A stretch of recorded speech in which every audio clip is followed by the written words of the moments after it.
Are you going to say that ahead of time? Okay, the chicken story. When we moved to the farm in 1929, my father didn't know what he was going to do, so he called Dr. Hanna of Michigan State University and wanted to get into the chicken business. And Dr. Hanna came out and showed Mr. Litvin how to what he needs to do. He got to have a chicken house.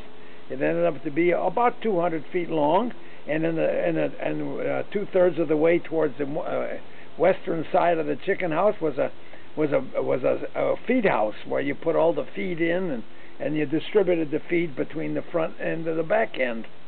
And I would say that we might have had 2,000 chickens.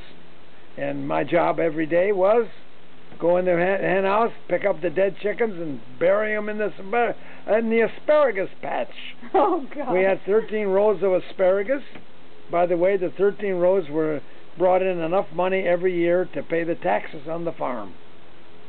And that's what I would. Every day I had 2 chickens here and 3 chickens there, and I just took a post hole digger and dug these holes and dropped the chickens in and covered it up, just like it never happened. And how old were you? I don't know, 8, 9 years old, 10 years old. You know, I was 6. By the time I was 8 or 9, the chickens were in full production, and the problem came about that we could make a living selling the eggs. Okay. So it ended up that towards the end of this time we were there, we got out of the chicken business, and some family was kicked off their farm and they had no place to live. So my father gave them the front end of the chicken coop, and they lived in that thing for I don't know how long. And we had to give them an outhouse so they could have an outhouse to go to the bathroom. These were people that were helping you with the chickens? No, they weren't. There was a total stranger. We never charged them any money. Huh. You know, so. And as far as the cows were concerned, we had about 4 cows, and we used to make cottage cheese and sweet cream and things like that. And as far as the cottage cheese, I don't know what we did with the cottage cheese and the sweet cream and stuff, because that's how we paid the doctors. That's why today, what do I do with the doctors? I give every doctor once a year 10 ounces of homemade lox, a dozen bagels, a container of cream cheese, and a fork and a knife, plastic fork and a plastic knife to handle the cream cheese and the lox. And every year they get that's what they get. And and I'm still doing it. And why did that happen?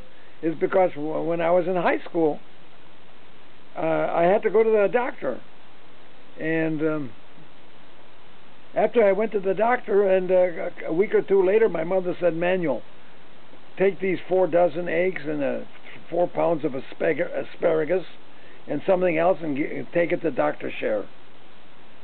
Dr. Scher was around when you were a kid? Oh, sure it is. There was 2 Schers.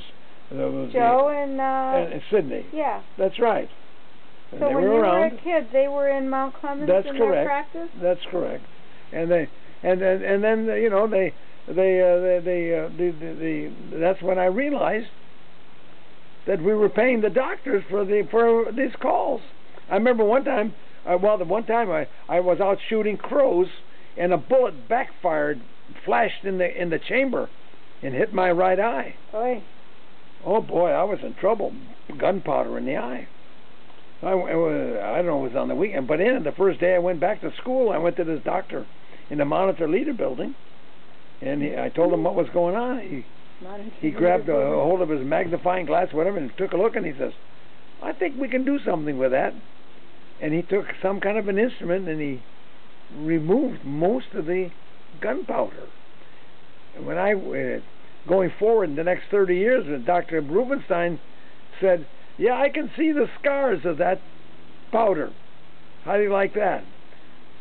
So that's and this doctor, I don't even remember his name, in the Monitor Leader building, but I know that's what happened. I took chicken, or I don't know what else, eggs and whatever we had on the farm. That's what we paid. So so when we learned how to make lox, guess what happens? All of our doctors get once a year, the first appointment of the year, bingo.